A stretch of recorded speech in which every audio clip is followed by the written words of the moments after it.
Hey, this is Brian. I'm back with gifting. Let's talk about the position of your gift. So here's an illustration. We have the person and then we have the gift. Remember, we all have gifts. But it does matter how we position those gifts in life. And so here's two factors we've got to consider. One is pride and one is humility. Pride is arrogance, being selfish. That's what that means, to be prideful. Humility, here's one way somebody's described humility. It isn't thinking less of yourself. It's thinking of yourself less. So it's moving and adapting and living out life in a way that is reflective of others, thinking about others. So here's what's interesting about pride. It corrupts and it tears apart. That's what it does. Think about being around someone who's incredibly arrogant. Most people are turned off by that, right? That's something that we think, oh man, that person's so arrogant. They're so into themselves. They're not considering anybody else around them. How can we be around this person? You know, it corrupts and it tears apart. But humility strengthens and multiplies. It has that effect. It strengthens the group, the environment in which humility is a part of. And then it causes multiplication, not just addition, multiplication. So let's take the gift of leadership. So we said everybody on the planet has a gift.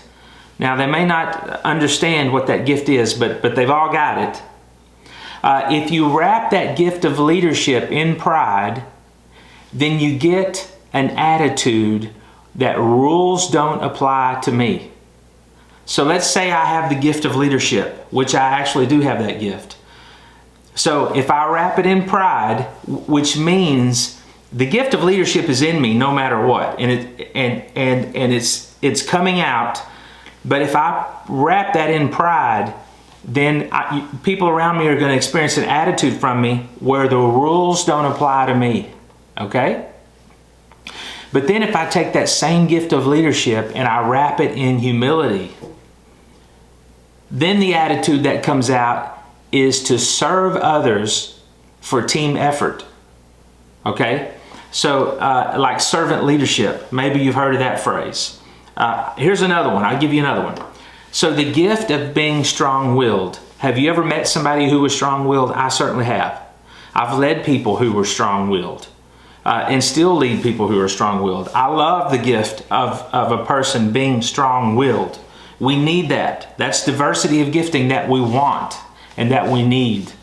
But if the person who is strong-willed wraps their gift in pride, then they become critical and judgmental. And they're not bashful about it, right? But if you have somebody who's strong-willed and they wrap their gift in humility, they become protective of the team. That's why we need those strong-willed people. We need them to wrap their gift in humility. We need them to take their place among the team and to protect and to care for the team and to stand up for the team. So when you're choosing which one of those to wrap your gift in, choose humility. That's the one that strengthens and multiplies. So check out the next video. We're going to talk about how to access the gift in someone else. Accessing the gift in others is what we're going to talk about. So see you soon.